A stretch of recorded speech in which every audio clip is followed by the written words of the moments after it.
Hello and good afternoon. Welcome to this podcast on the digitalization of Africa and the risks and opportunities this holds. My name is Nico Heller, and this is Reboot 2030, a Democracy School podcast. My guest today is Jean-Désiré Kouassi. Jean-Désiré is based in Abidjan on the Ivory Coast and is a visionary communications manager specializing in youth engagement, advocacy, and digital communications. He's the founder of Be Digitwise, a social organization that has trained over 1,500 young leaders in digital skills to date. He holds a bachelor's degree in linguistics and English literature, along with certifications in public policy and social media marketing. He's been honored with the Most Supportive Participant Award from the Young African Leadership Initiative and recognized as Best Social Media Manager by Iowa University and Colleges, Media and Newspapers. I can see that Jean-Désiré has arrived, so do let me invite him in. Hey, Jean-Désiré, how are you? Good to see you. Hey, Nico, I'm doing good. And you, good to see you too. It all worked out brilliantly. Thank you very much for joining me on this Reboot dialogue today on the digitalization of Africa. This is a real honor to have you here. You're one of the kind of the foremost sort of activists in this field in West Africa. So I've already introduced you briefly. So let's dig straight in because we've got a lot of stuff we want to get through. So they said digitalization is a key driver of both economic and social development, not only in the industrialized world, but increasingly also in developing countries. We often forget this because, especially in Europe, when we think digitalization and we struggle with it, it's a big challenge for Europe and North America too. Many businesses lag behind, government is very, very slow in adapting to digitalization. So when we think about digitalization here in Europe, we don't think about Africa, we think about ourselves. And we think, oh God, that is such a huge challenge. So I'm so glad to have you here today. Now, you run an organization called Be Digitwise, and you're doing pioneering work in this area. What kinds of infrastructure and affordability challenges, anything from barriers to entry or participation, do you encounter in that work? And what, if anything, is being done about them to ensure equitable access to the platform, especially for people in faraway and hard to reach regions? Yeah, so thank you so much, Nico, and greetings to everyone following us today. It's going to be really nice and engaging conversations. The number one thing that most people are facing, mainly in Africa and West Africa to be precise, is people are living far away from town, from big cities. So infrastructure is one of the key points where we talk about covering. You have internet, satellite, and stuff like that. But when you get to rural places, you go to villages, you get to places that are very far from big cities. It's quite difficult for those young people and for those people living in those regions to get access to internet. It's not just having a phone. Having a phone, a SIM card helps you to make calls. But beyond that, having access to internet that is stable, having access to internet that is fast is very, very difficult for those people and for people living in rural places. So there is this gap to bridge. The second thing that is very, very important is the cost. So affordability is not for everyone. Understanding that, for example, in Ivory Coast, the medium payment is 75,000 francs CFA. So if I have to convert it in dollars, is about $100 and $110 per month for someone.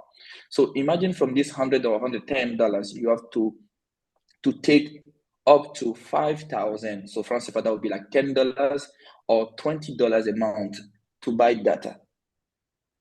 It's going to be difficult. It's going to be very challenging. So infrastructure is a big challenge, but also affordability. I think the government here in Africa that is trying to lower and to make it accessible, but there's still a lot to do.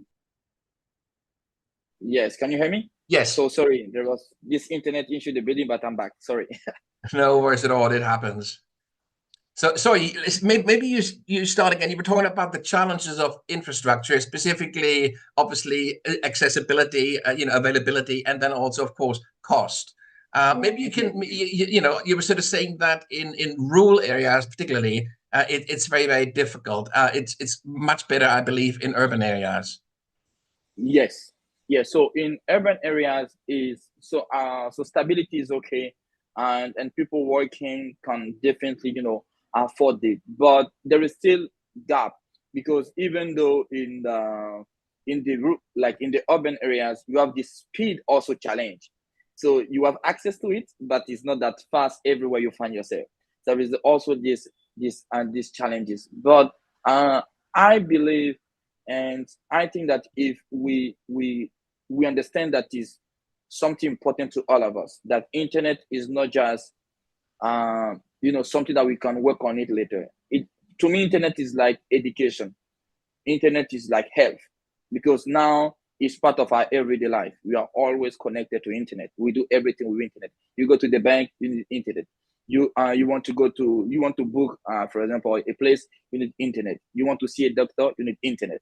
So internet has become like water in our everyday lives. So we need actually to work on it and face those challenges. And I think that the government is actually trying to manage those aspects. They are trying to work with these private companies so that they can reduce the cost and also make it more affordable and more faster.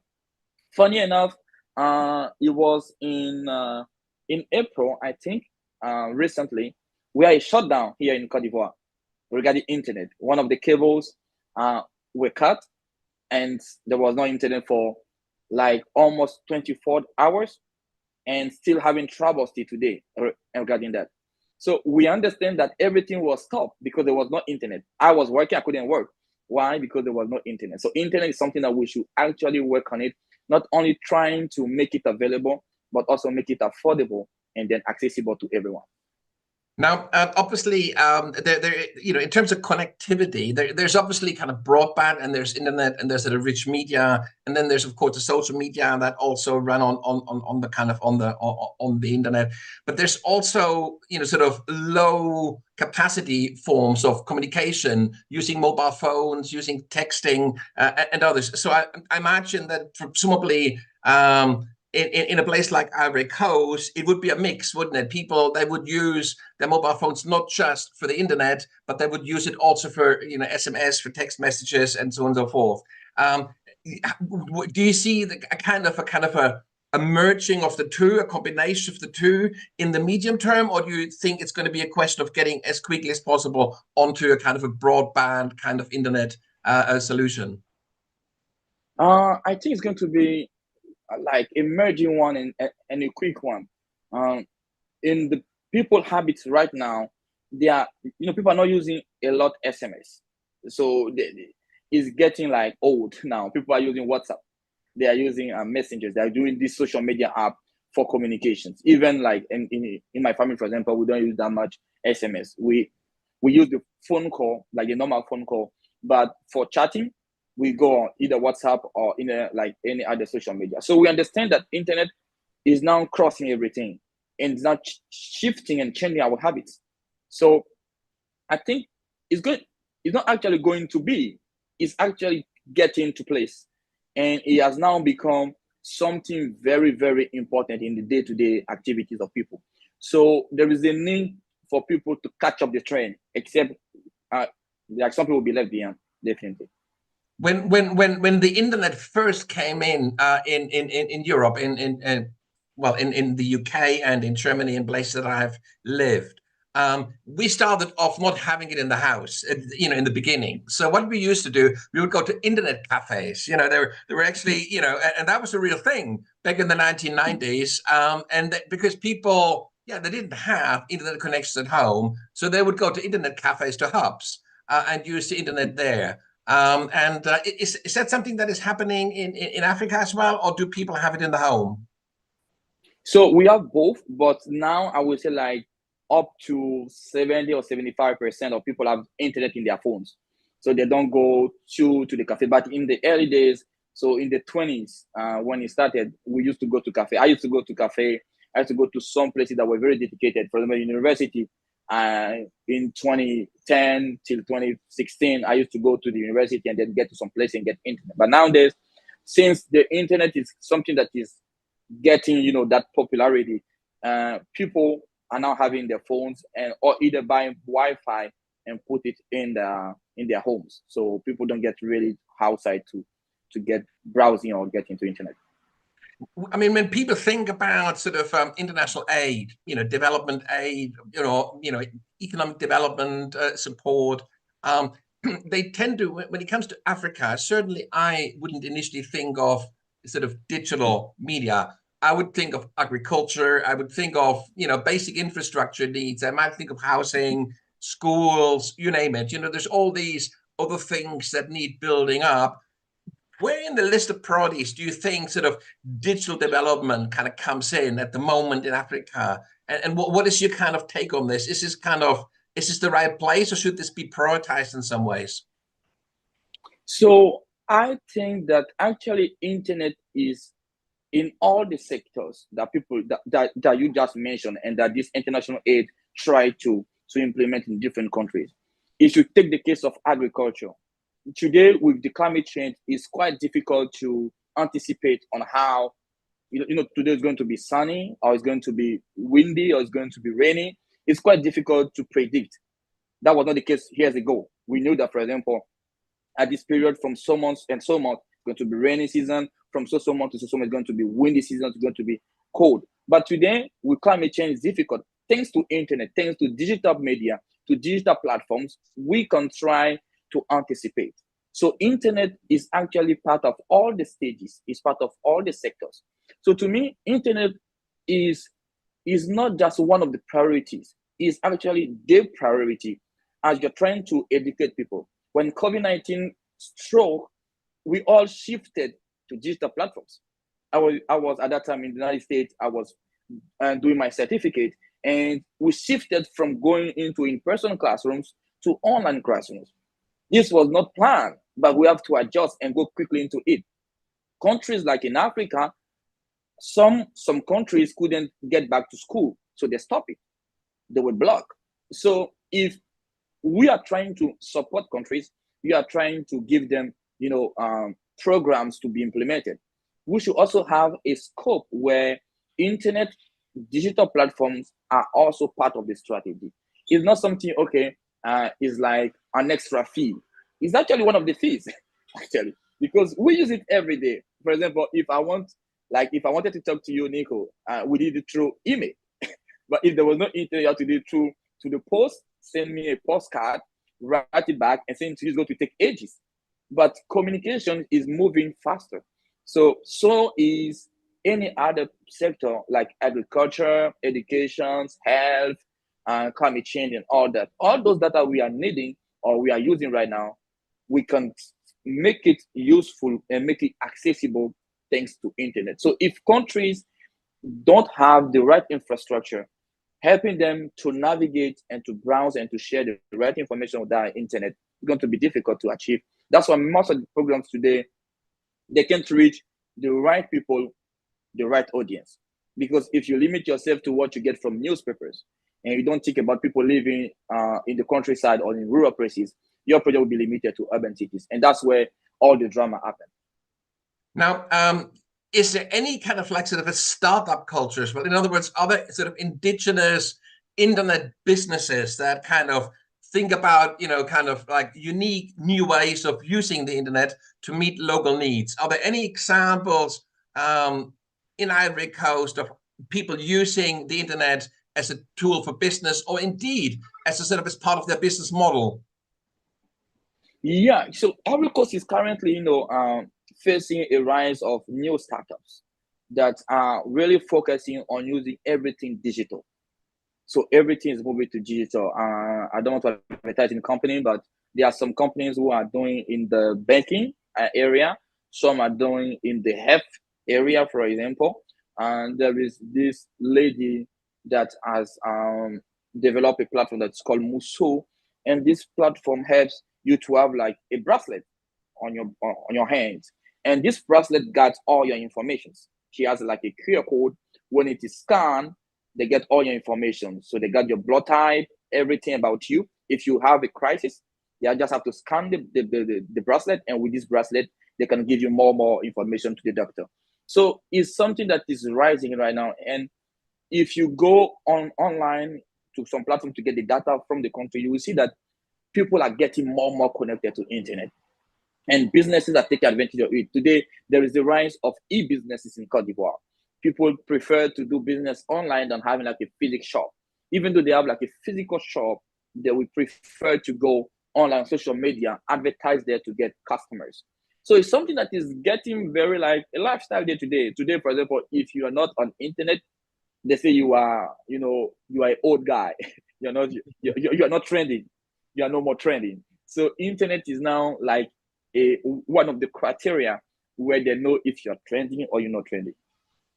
Absolutely, absolutely. Now, let's return once more to this question of accessibility and the digital divide, because clearly, I mean, indeed, this is not like just an African problem, to be clear. Mm-hmm. I mean, we have a digital divide in Germany, and Germany is a very wealthy country.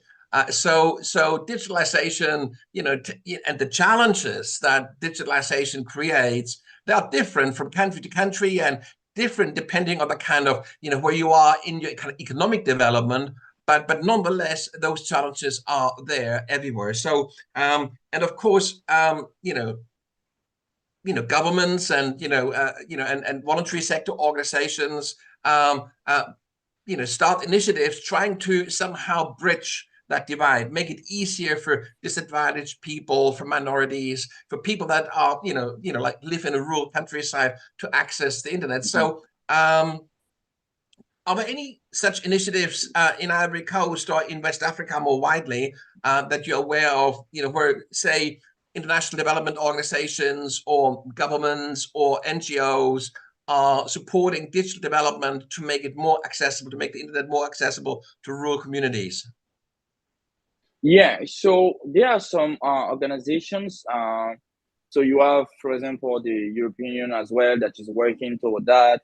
You have the United Nations through the program USAID, and their embassies here in Cote d'Ivoire who are trying, actually to provide some spaces, and that they call American spaces, for example, where people can go and learn English as well, but also get access to internet.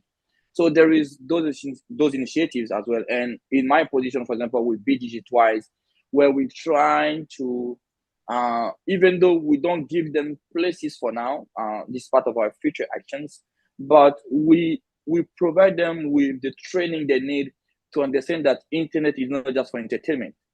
Because most of the challenges, apart from not having access to internet, is the use of internet as well. Because most of the people are used to get to internet just for entertainment, to get some funny videos, while they can use that to train themselves, to get skills, to improve their capacities.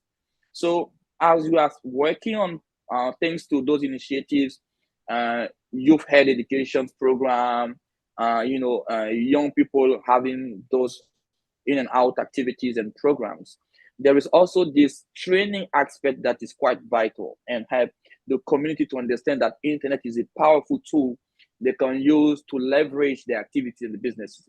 If you go into some regions like Nigeria or Ghana or Kenya or South Africa, you will see initiatives that are actually working in either setting up some little places, some hubs, where young people living in rural places can come to and get free access to internet for free. So they come, and most of the universities in African countries trying to partner with local businesses or telecommunication companies where they provide free internet in universities. At times, it's not stable. We understand that, but at least they're trying, to bridge the gap between not having and having a little, and then after a while, maybe getting more.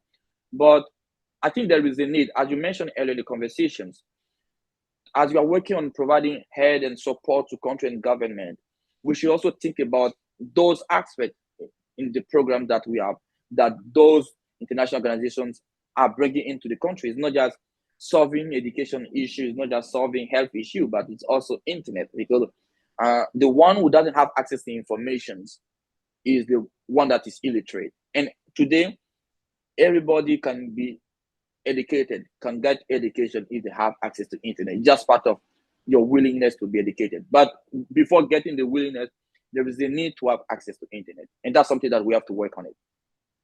Of course, I mean, much of the internet or certain aspects of the internet are still very much linked to reading and writing. It's a lot of it is still text-based, not everything. I mean, we're talking on video, and indeed, like video and audio podcasting and so on and so forth is actually making up a huge part, if not most of the internet. But still, if you can't read and write, it's still very difficult to navigate it, because you still have these bits where you have to find your way through text.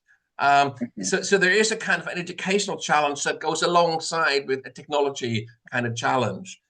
When you train people, when you kind of run sort of like courses on digital skills, how do you what is your curriculum? I mean, what are you focusing on? How do you what's the emphasis on? Is it on the technical aspect, on HTML and how the actual internet works technologically, or is it on how you use it effectively, like say social media or podcasting, or is it on far more basic skills in terms of how to actually access it in the first place and what to look out for and so forth and so forth? How do you prioritize? What's the focus in your training?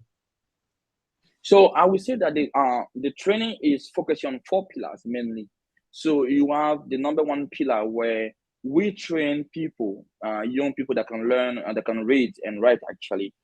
We train them on the basics. So this is internet. This is the history of internet. This is why it started. And this is where it's going actually with AI and stuff like that. This is how an internet works. So you have the box, you have this level, you have this level and level. So they understand the basic of what internet is. Secondly, we move them to the values. The values, understanding that internet may have those consequences. So we may have those apprehensions, but internet is the place for liberty, is a place for learning, is a place for growth. So we teach them these values so that when you are now moving from the basics, you get to the value, and now you are moving to the theory where we teach you, for example, how to use safely internet. Where are the platforms to go to proof track what you are reading? Where are the places to get in touch with social people? How to network with people? So they have pillar number one, that are the basics. Pillar number two, the values. Pillar number three, the theory. And then pillar number four, which is where we talk about the technical skills. So where you will learn HTML, you will learn design, you will learn all the software tools in collaboration with other organizations. But before I get to pillar four, let me get back to pillar three. Pillar three is where also we teach them about policies. We think about the law on internet, because internet also is a place, is now turned like a government. So there are some laws to follow. There are some way to behave. So we teach them also how they can use this thing to leverage their engagement, maybe at the democratic level, maybe at the community level, maybe at the political level. But we train them on this point that they understand that internet is a treasure, is a mining treasure where they can learn and then move. The technical skills can be, learned, I would say easily, but let's say quickly, because there are some tools that help you to do the tasks in advance, so you can anticipate in learning. But those three first pillars that are, the basic, the values, and then the theory, they are something that you have to be taught by somebody else. The technical skills, you can learn it like self-learning. But for the 3 ones, you need someone that has a good mindset and that want you to be, an important person in your business. So we work on these 4 pillars so that they can have the 360 apprehension and comprehension about internet. That's really interesting. I mean, you mentioned AI, artificial intelligence here as well. I mean, it's interesting that you mentioned it. Of course, this is a very new thing for everybody in Europe as well.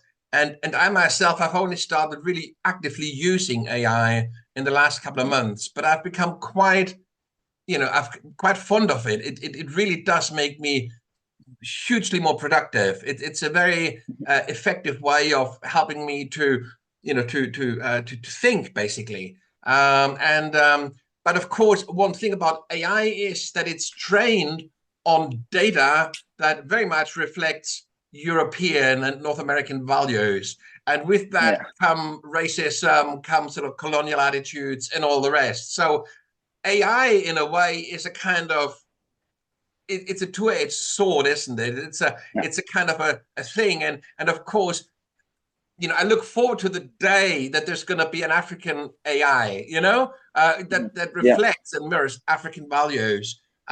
Because until that day, you're going to, AI is going to feel quite strange. I think if you're not, even for Europeans, some of it feels quite strange. When they first started to release the first ChatGPT kind of versions, and indeed there's a kind of a more basic sort of catch-up version coming out in Germany, a European kind of, if you like, response or answer to the American models.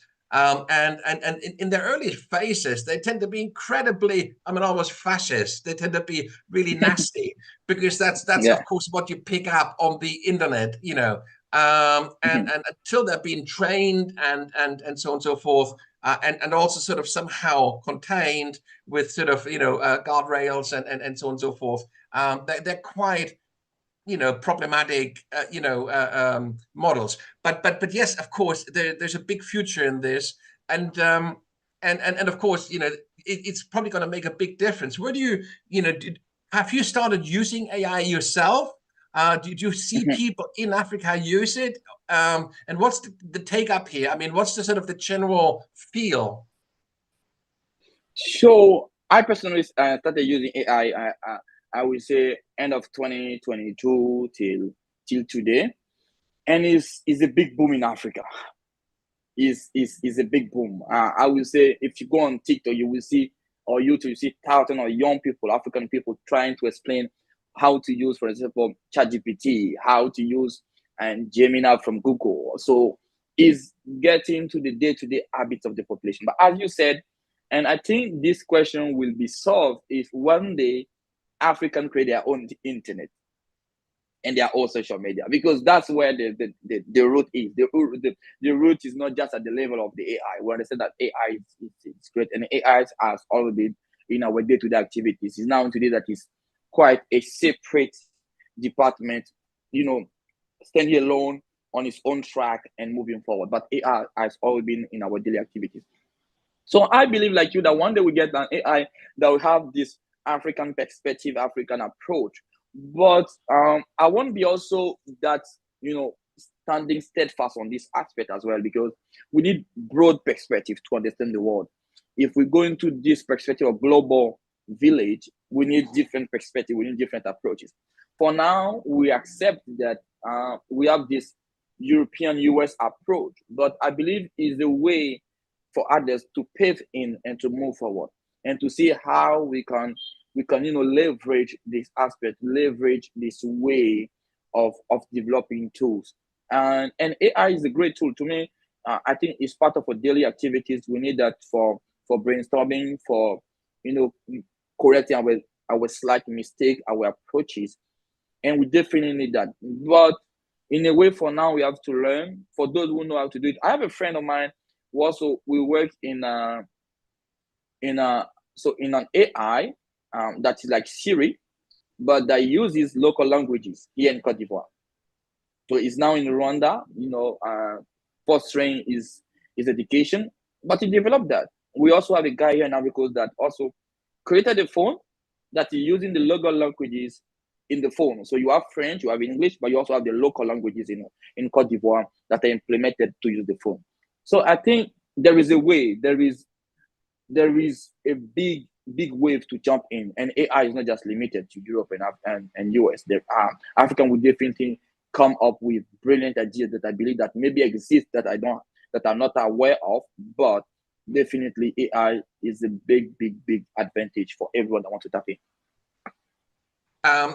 Absolutely. I mean, it's going to be, well, nobody knows how AI is going to develop. We don't know how it's going to change the world, but there's a sort of a strong sense that it'll fundamentally change the way we work, the way we learn, the way we entertain ourselves, and so on and so forth. So it's going to have a major impact, and of course, it's going to change the internet as well in so many different ways, isn't it? I mean, they are now sort of saying that AI has the capacity, and there's a number of people expecting this to happen, to break the internet.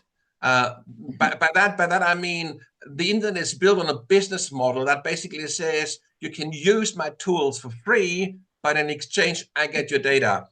Yeah. Okay. Now this so this is what Facebook does. I can use Facebook for free, but Facebook then uses the user data to basically serve up advertising that makes me buy products. So it's very much focused on that particular marketing and business model. Now, once you have fake news and sort of like interfering with those algorithms, once you have, fake news at scale, we're not talking just a couple of here and a couple of there, we're talking at scale, then these algorithms actually break down. They can actually no longer process in a meaningful way the data that is thrown at them. So they, you see this already when you look at Google now. A Google search has become far less meaningful and productive as it still was like a year or two ago.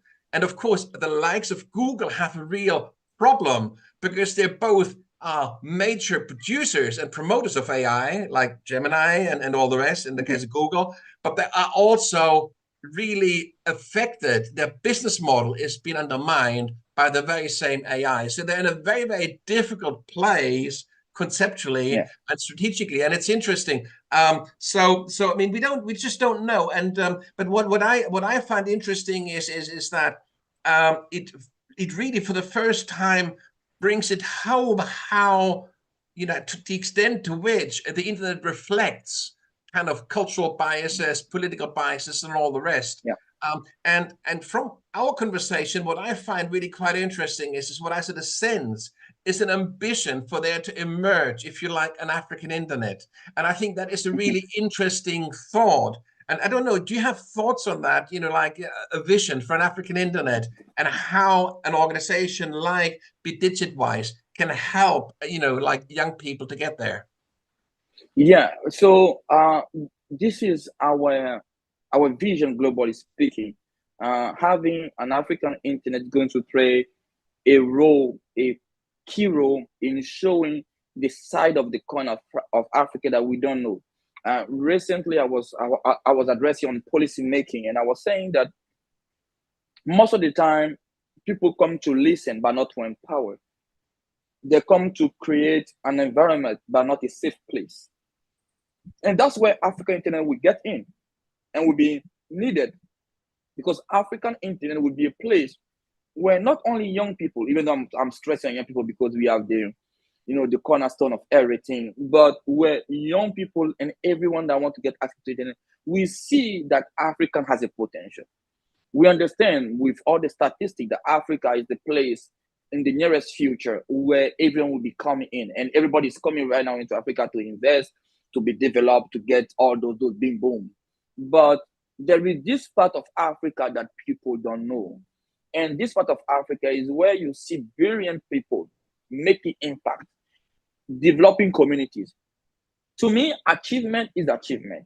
Even though it's at a small level, it's at a local level, it's at a national level, it's at an international level. Achievement is achievement.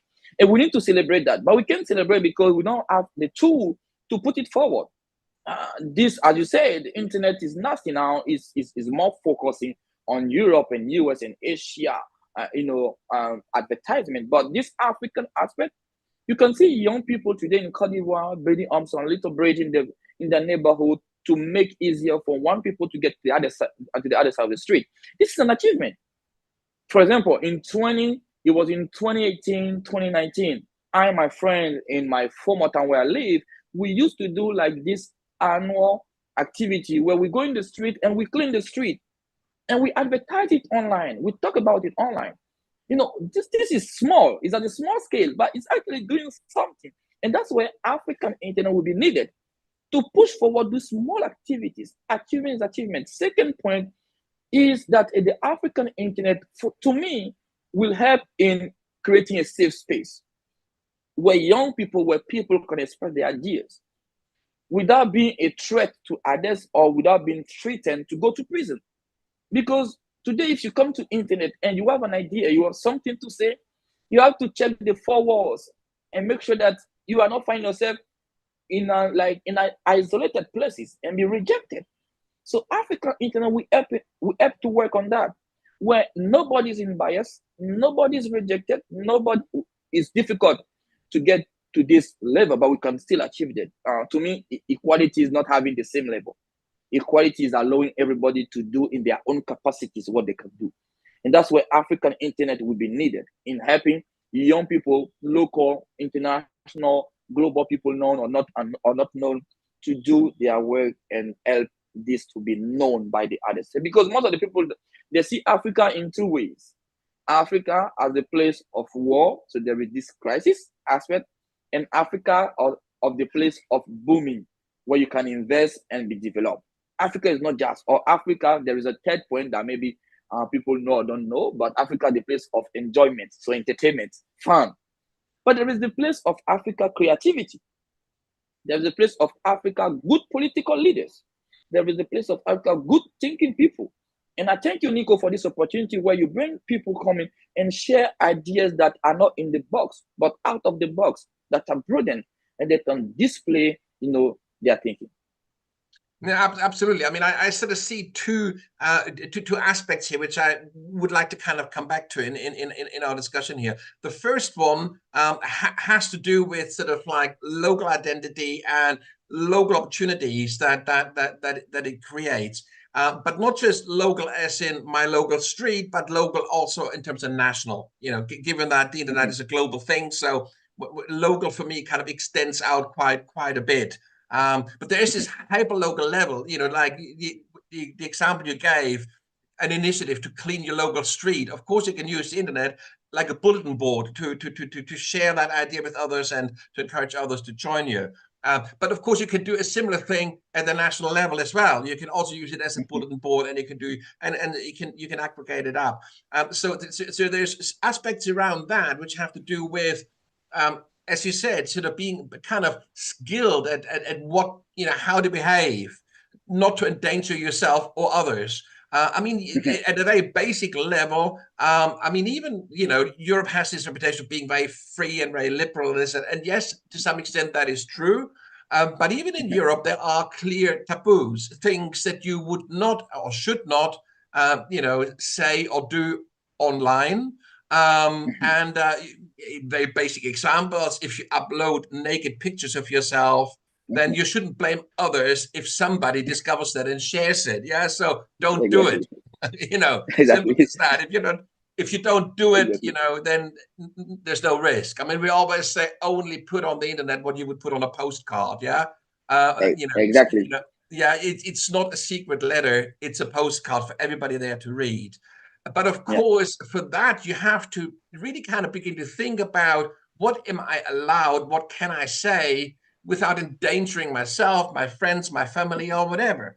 So I think that's one aspect. And I wonder whether you kind of Be Digit-Wise education kind of talks about this as well, to prepare people, for that, because it's not a free for all. People are listening in, and there can be sort of like pushback. So let's start there. I mean, to what I remember, it's like, I mean, and there's another aspect to this. I mean, my parents' generation, they obviously they were quite old when the internet came in. So they are used to, in a way, trusting or believing anything that's written in print. They're not stupid. They're highly educated people, but there still is a tendency to believe something that is written down in a weird way. And of course, online, in the internet, that is not a good way to be. You mustn't trust anything. You always need to look for some confirmation from other sources before you can trust it. But are these kinds of aspects, protecting yourself and also making sure that the information you look at is true, is that part of what you're doing? Yeah. So at Be Digit-Wise, we used to say that never put something online that you can't defend, that you can't accept, and you can be proud of it. Even though it's a like, it's a comment, or it's a share. If you like something online, that means that you are okay with that thing. That means that you can defend it. You defend this idea. It's not just going and popping like and say, okay, yes, I just like it. No, because even though in the print world, if you buy a newspaper to read in a way, that means that you follow the ideology of the newspaper, or you want to check something there in the newspaper. And so, but now today on internet, what is great is that you can see something and don't touch it. You just get into your feed and then you can scroll it and go to the next one. But at the time you put a simple like, you are engaged. That's what they call about engagement. When they talk about the criteria or the measurement on social media, they say engagement. Engagement includes like, comment, and share. So at Digitalised, we train people on, so we are not done with the toolkit, we are working on it, but we are during our training session where we train them on how to, to be online and to be alerted and to understand that internet is a safe place, but in inverted commas. Because everything you post online, even though you deleted it, is in the hand of somebody else. Even though you hire the best hackers and they go and they delete it, there is no insurance that this same hacker has not saved it somewhere that can use it against you. So everything you post online, understand that in the 5, 10, or 20 or 100 years later, it can be used for you or against you. That's one of the rules that we train them. After that, we train them on fact checking. So they have to fact check everything. They have to do it. Even there's a small piece of information that you see online, it can be like, okay, for example, this president died 20 years ago. It can be true, but maybe there are some points in the article that are fake. So don't rush and go and share it online. Go and check and make sure that you double check everything. Third point that we also train them is that don't do things because of the group. Don't follow the crowd. It won't help you. It will crush you at the end. Do things based on your own conviction. That's why it's important to be convinced when you go online. If you're not a fan of online platform, don't go there. Nobody will force you. There are people that are succeeding today without internet. They are making money in Africa without internet. There is no need for them to go on internet. There is no need. But to our generation, baby boomers, Gen Z, is difficult. We need internet for our day-to-day activities because we want to get things faster. So things are going very, very fast. So we work on it. We train young people on this aspect because it's vital. And as we're working, when we get close to elections, people rush to get into trainings where you have to fact check. But this is not just limited to elections. It's a day-to-day activity. That's what we tell to our trainees, that fact checking, being careful online, is not just because there is election. So if a person, I might go to jail. No, but every day you have this sword on your head, and that you have to make sure that you watch on your steps because you are walking on eggs. So you have to be careful. Absolutely.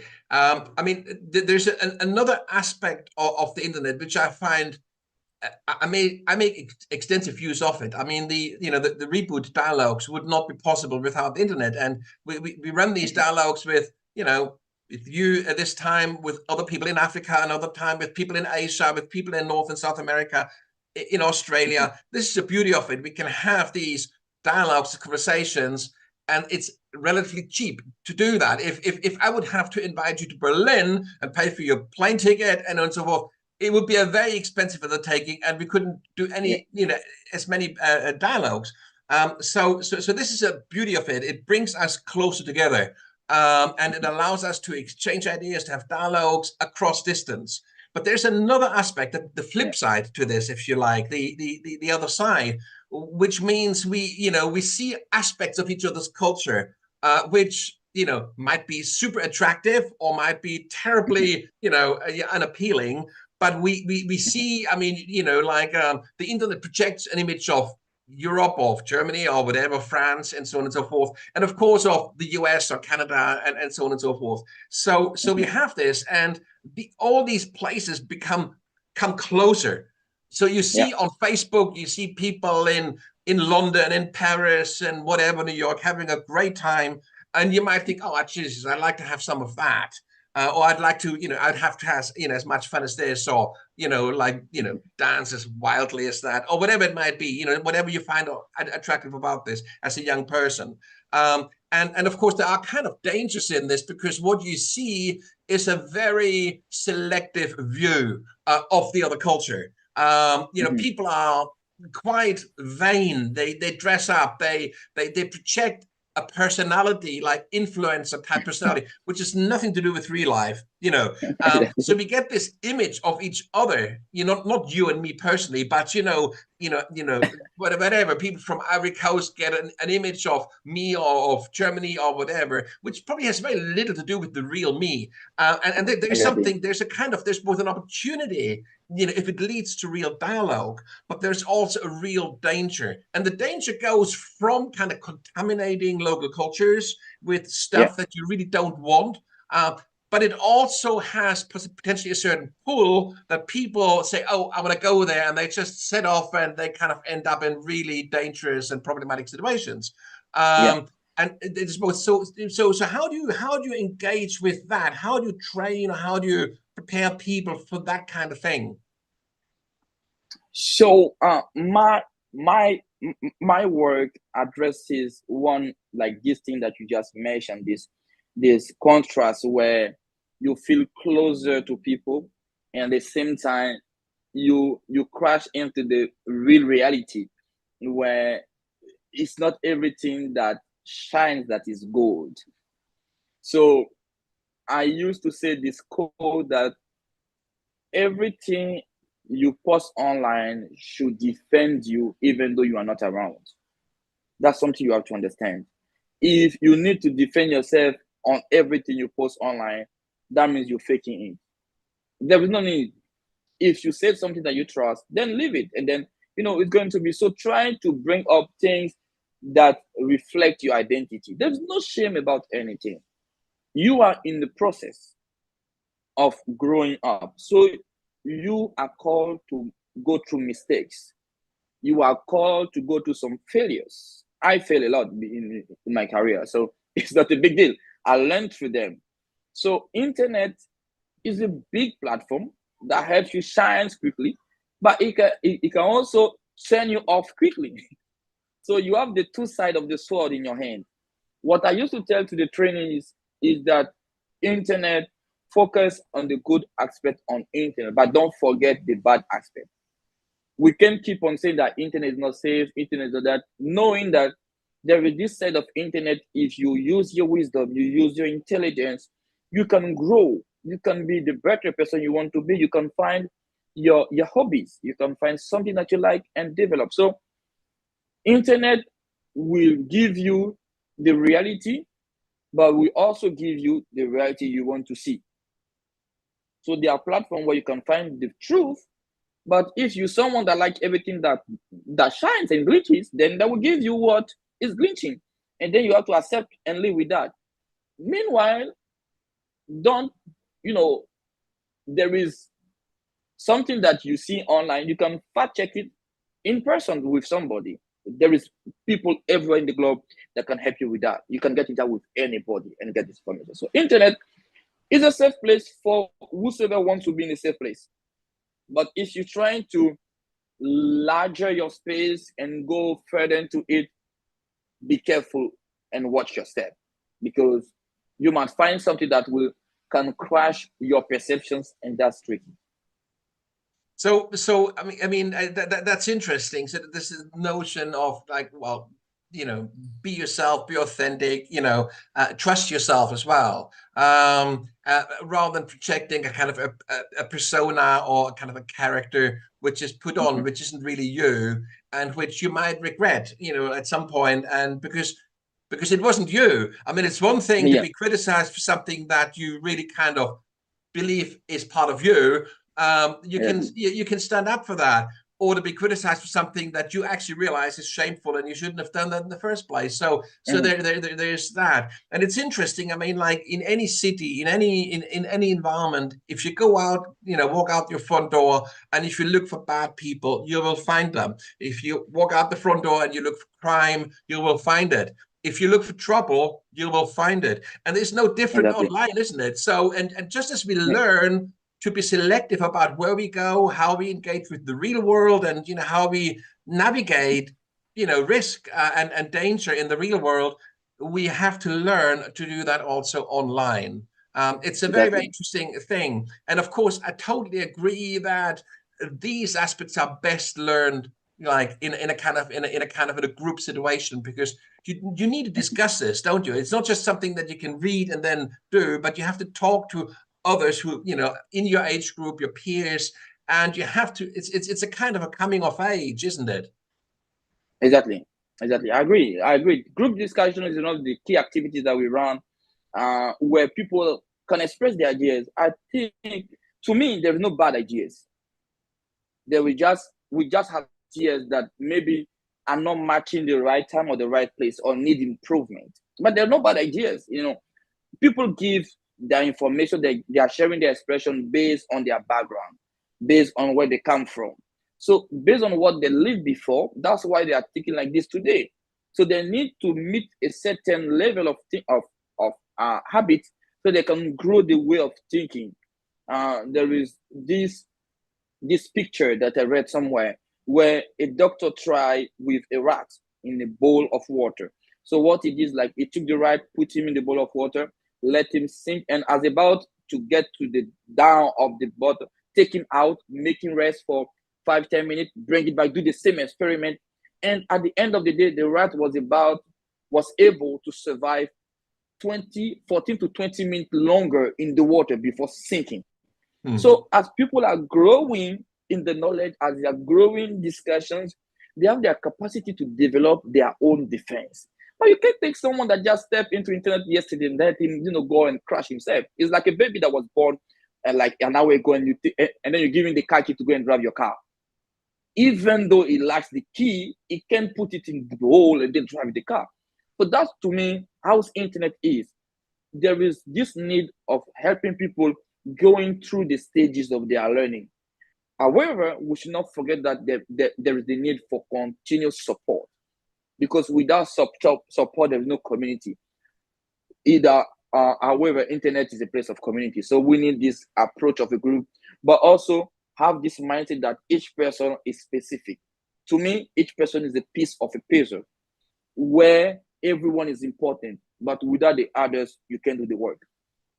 So in terms of the people that would, come to be Digitalised to take part in a course on a program, what's the sort of the typical profile for a person who would sort of join one of your courses?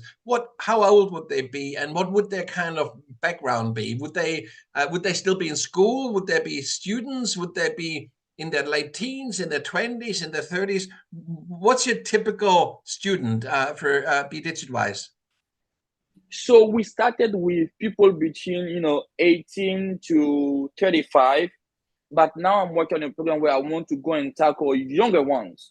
So people that maybe in primary school, because this is now, thanks to TV and iPad and all that, younger people have access to internet. So going to those people. So to me, Be Digitalised is open to everybody, all ages.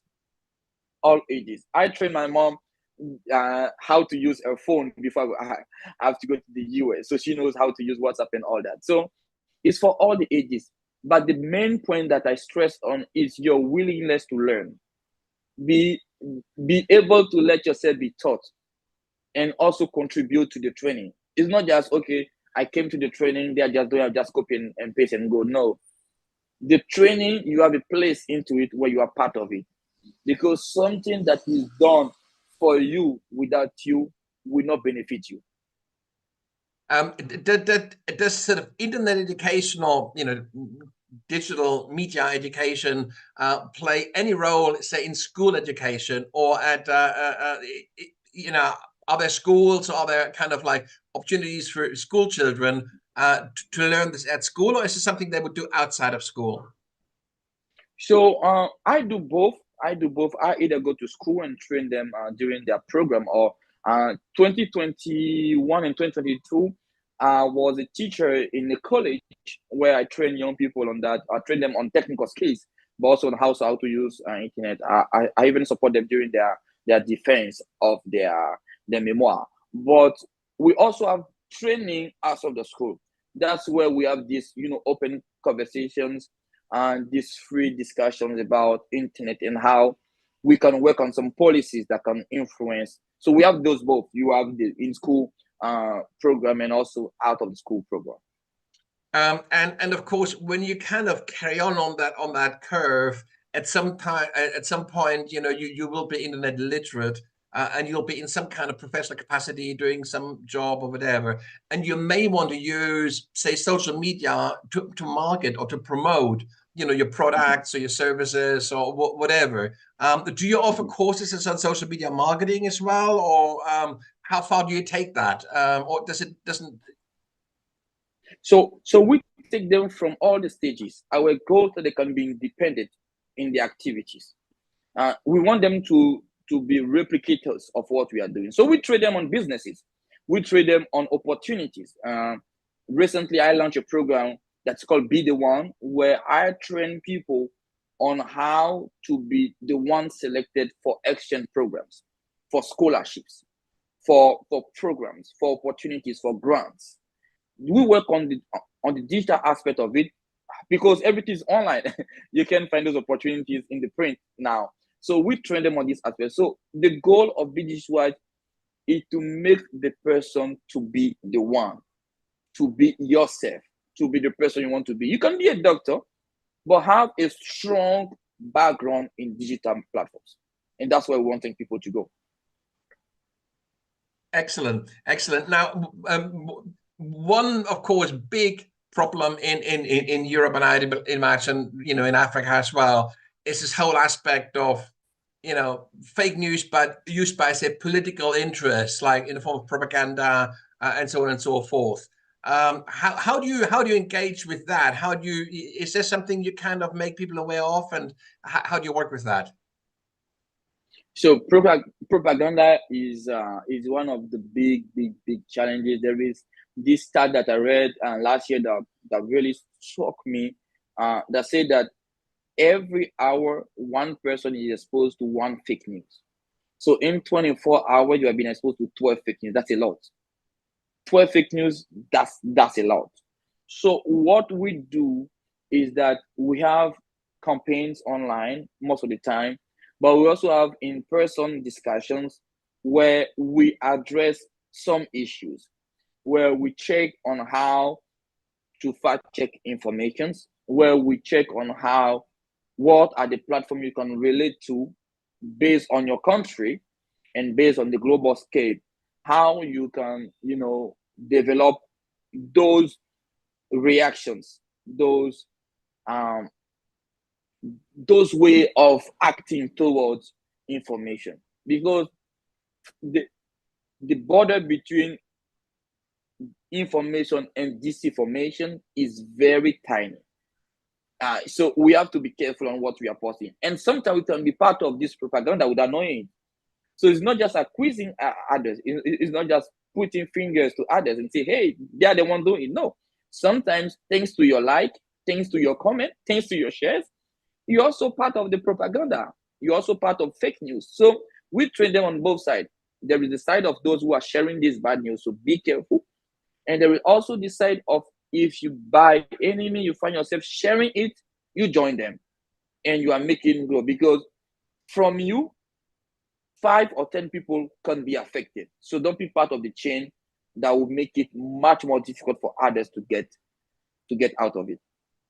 Yeah, absolutely. I mean, we have European elections coming up in Europe, in the European Union, and one of the big worries, of course, is that Russia is going to actively interfere in those elections.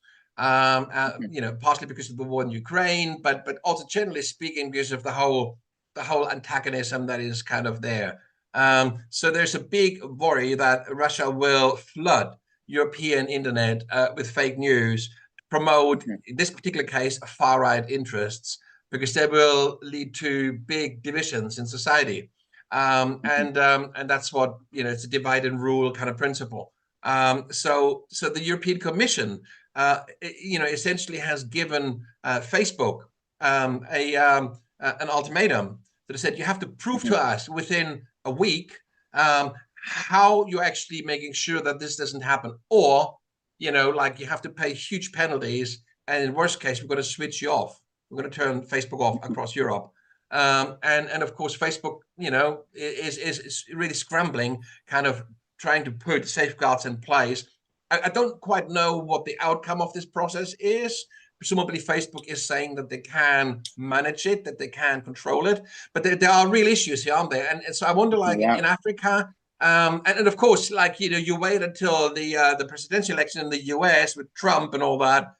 You know, of course, Russia is going to be absolutely in there, kind of trying to promote Donald Trump and all of that. So you can see how, you know, how that works. Now, there's far less regulation, there's far less oversight, and presumably also, you know, kind of less money, really, and less, you know, whatever, less structure, less government to do something about that. Is that a problem you find? You know, because of course there's only so much, you know, consumers can do. I mean, you're absolutely right. We can obviously kind of try to ignore it, not, you know, not like it and all the rest. But at the end of the day, you know, it'll always get some people. You know, it's actually, you know what I mean? It's not. So did you have a kind of a take on this? Is there any advocacy going on in on Ivory Coast or in other kind of parts of Africa that is making aware of this problem, is kind of trying to put safeguards in place? So I read a document like for the election that happened in 2020 in my country, where some people developed a platform where you can fact check information. But the tricky point is that when internet is not regulated by independent entities, it's difficult to monitor everything. You can face either a shutdown of the platforms, or you can face a boom of fake news into it. What we can do on our hands is to train people and make them informed that this is what is going to happen this time, and try to, you know, keep them alerted. That's what you can do, because you can't impose an idea or a way of doing things to people. They're free to do whatever they want to do. But it's sometimes with informations, when you show them the consequences of social information, on how this information affected the community, they understand that it's not just limited to online activities, but you show them the repercussion of this online activity on the day-to-day activity. I give an example in Africa. I think it was 2018 or 2019. There was an old video that was posted, and this old video was used as a starting point for a crisis in the country. You know, sometimes you go on and you see old videos that were done in 22, in 23, in 2010, but today people use it as you are getting to elections or to an important agenda in the country to rise hunger, to rise pain, to rise everything. And that's where we come up and we say, no, be careful. This video was spotted so years ago. So that's what we can do to moderate, to adjust and to work on your hands. But we can give, for example, Facebook is the business company. They have to make money. And those propaganda help them make money. They can tell the contrary of that. All social medias need that. But that's why it's important to work on human focus, on human-centric platform. If you work on values instead of working money, you have more access, more opportunities to limit the drawbacks of the platform. But if you're focusing on a money-centric approach, then, you know, it's quite a one-shot activity, and then everything collapses.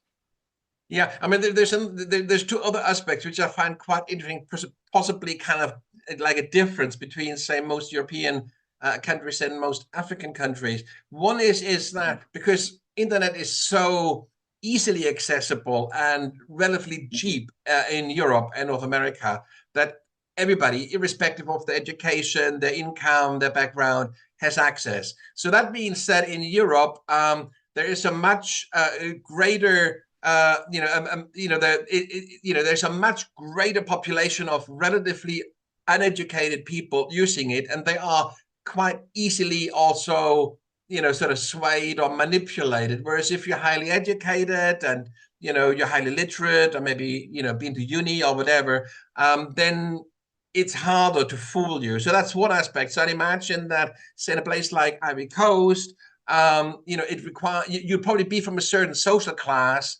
initially, or of a certain income, because otherwise you wouldn't have the access to start with. So with that comes a certain basic level of education, I imagine. So my guess, and I don't know, this is just a guess, I don't know whether this is true, that the average user of internet in Ivory Coast would be more educated, better educated than the average user in Germany. I mean, that sounds really weird, but it's simply because of the kind of access requirements to get online, the kind of background you have to have in order to kind of have the money, the resources, and all the rest. So that's one aspect. I wonder whether you have a sort of a thought on that. And the other aspect, of course, is that in places like most parts of Europe, we are used that government takes care of us in so many respects. There's a social provision for everything. Not everything. It's not heaven, but people are far more used to be taken care of. They're not really so much used to having to take care of things themselves. And again, I think that is a fundamental difference, presumably, to most places in Africa, where nobody really cares, really, unless you care yourself. Can you have a sort of what's your thought on these 2 points? The kind of average demographic of an internet user in, say, Africa, Ivory Coast, and also this whole notion of having to take care of yourself to start with. So funny enough, I would say that nowadays everybody's getting access to internet, and people limit access to internet to having access to social media. And that's why the propaganda is the most difficult one to be managed. Because when you go on WhatsApp, and now people are using Telegram, which is something that is booming now in Africa and in Ivory Coast. So propaganda use social media, mainly WhatsApp and Telegram, to be spread everywhere. So the button forward is the most used on WhatsApp today in terms of propaganda. Somebody getting the news forward, to the point that sometimes WhatsApp has been now obliged to limit the number of forwards, but also specify that this message has been forwarded many times. But it doesn't limit it, because WhatsApp, it's personal in a way. It's personal. So the person can just copy and paste. Imagine that you get a fake news, and then you belong to a group of 200, 300, or 250 people. You just copy and paste it. It's not forwarded. So when it is posted there, you have touched 300 people. How can we manage that? On Facebook, you can block the link. You can block any keyword related to this. But on WhatsApp, there is no blocking somewhere. Once it is posted in the group, it is done. If you go to Telegram, where people can be joining 10,000 people, 20,000 people, imagine this fake news posted over there. It's great. It's difficult. And now people are not using text messages. They are using clips, 30-second clips, 1-minute clips, 2-minute clips. And this can be shared with anyone that has gone to school or not gone to school. And that's why it's very tricky. The second point, in Africa, government that they don't really take care of the people like you in Europe, having the privilege to be in Europe and seeing how things are done. In Africa, it's not the case. You have to do everything yourself. And that's why also propaganda is used. Because when you are being in pain, you have been suffering, you have been going through a lot of challenge, you have been going through a lot of humiliations. Now, for example, in Africa, in Ivory Coast, the rise of the price of electricity bill is on the score now. Everybody's talking about it here. It has risen. My own bill, double. Some people got their bill triple. So if this person gets a fake news or gets something that is not, right, but he will find a foundation that is the pain of the population and get to a place that we can manage. So today, there is two sides of the coin to manage: solving people issue and training them. Because the more People can be trained, but if they are in pain, they won't care about the training. They will care about surviving. And if everybody is in surviving mode, propaganda won't be managed easily. That's where government and politics focuses their strength to abuse the population. Absolutely, and you know, and of course, that is very much true. I think the world over. I mean, it's actually there's a very kind of like a similar version of that, of course, in Germany as well. Anywhere, it's when people feel threatened in their existence, when they're in pain, they will obviously, yeah, they switch into sort of survival mode, and that's a different, you know, a different kind of behavior altogether. Very, very interesting. I mean, this is a kind of a conversation I think we really should kind of continue at some point. I'm very, very grateful for you to make time for me to talk about the digital sort of like development in Africa. And it's one of those aspects. I mean, it goes, as you said, it goes alongside sort of the cultural kind of development, the kind of economic development, the social development, the political development, and of course the digital aspect of it in a way kind of ties it all together. And so it's absolutely fundamental. I mean, there's a kind of a thing in you know, sort of an economic theory that you kind of have to go through kind of industrialization to reach a post-industrial stage, you know, the kind of post-industrial kind of society that say, Yeah. you know, the UK or, you know, parts of the US or Germany or whatever. But I wonder whether you can actually skip industrialization, whether you can go straight to post-industrial if you invest in kind of the digital economy. I think there's going to be interesting cases over the next 10 years in Africa where we will see exactly that, where the countries leapfrog. They don't actually industrialize; they're post-industrialized. They go straight from you know like a kind of an early industrial stage to a kind of a late industrial or post-industrial, and that's going to be so interesting to see. And obviously, I'm sure you're going to be very much part of that development. And I look forward to continuing our dialogue really at some point soon. Thank you very, very much for making time. There was a bit of a rough patch in the beginning. I'll edit that out. I try to edit it out. I lost you there for a short while. Lost connection or you froze. But then most of it was really very good. So thank you very, very much. And yeah, let's stay in touch and you know, maybe continue that at some point in the future. Sure. Thank you so much, Nico. It was really great to have this session. I really enjoyed the conversations. I believe that it's going to be helpful for many others listening to this. And yeah, it was a great time. One last thing, what you know, you just what are your plans for the future? You know, for be DigitWise and so on and so forth. Do you have any programs lined up? Is there anything that you would like to share with our listeners and viewers? You know, in terms of you know future developments or forthcoming programs. So my 3 programs that I have now for the future, and I'll be working on. So there is this tailor program that I launched that is called Be the One. Is a paid program, but it equips all the participants on how they can you know develop themselves in digital platforms. The second one project that I'm working on is actually develop partnerships with other organizations that we are doing either the same scope of activities, or we can partner on you know sharing or exchanging ideas, exchanging knowledges. And the third one is developing policies, working on fostering policies where we understand that digital literacy is not an option. And we understand that young people are also stakeholders. Because when we listen to people talking about stakeholders, they limit it to money. That's funny enough, because ideas or money without ideas is just money.